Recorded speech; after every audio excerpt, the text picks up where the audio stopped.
एक समय की बात है। हिमालय की पावन गोद में बसा एक छोटा सा गांव था। उस गांव में हर सोमवार की संध्या को शिव चर्चा का आयोजन होता था।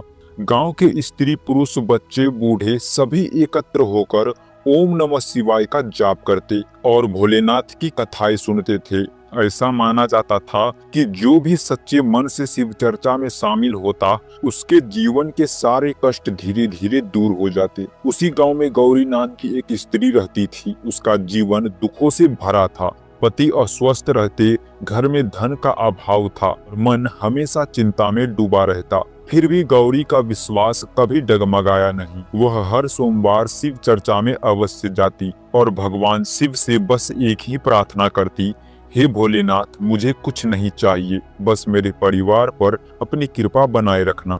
एक दिन गांव में एक संत आए। उन्होंने शिव चर्चा के दौरान कहा, भगवान शिव केवल मंदिरों में नहीं बल्कि सच्चे भक्त के हृदय में वसा करते हैं। उन्हें पाने के लिए आडंबर नहीं, केवल भक्ति और सच्चाई चाहिए। संत की बातों ने गौरी के मन को छू लिया। उस दिन शिव चर्चा के बाद उसने घर जाकर पूरे मन से ध्यान किया। जैसे ही उसने आंखें बंद की, उसे ऐसा अनुभव हुआ मानो चारों ओर दिव्य प्रकाश फैल गया हो। उसके कानों में ओम नमः शिवाय की गूंज सुनाई देने लगी। उसकी आंखों से अश्रुधारा बह निकली। कुछ ही दिनों बाद गौरी के पति की तबीयत में चमत्कारिक सुधार होने लगा।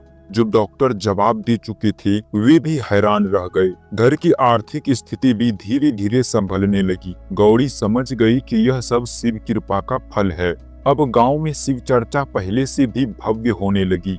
लोग अपने अनुभव साझा करते, कोई रोग से मुक्ति की बात करता तो कोई मानसिक शांति की। शिव चर्चा केवल कथा नहीं रही बल्कि जीवन जीने की प्रेरणा बन गई। एक सोमवार की रात जब सभी लोग चर्चा कर रहे थे, अचानक बिजली चली गई। चारों तरफ अंधकार छा गया। तभी किसी ने धीमे स्वर में कहा, डरो मत, जहाँ शिव का नाम है वहाँ अंधकार नहीं टिक सकता। उस दिन सभी ने समझ लिया कि भगवान शिव विश्वास का नाम है, धैर्य का रूप है और सच्ची भक्ति का फल स्वयं देते हैं। शिव चर्चा का सार यही है, जो शिव को मन से याद करता है, शिव उसका हाथ जीवन भर थामे रहता है। ओम नमः शिवाय।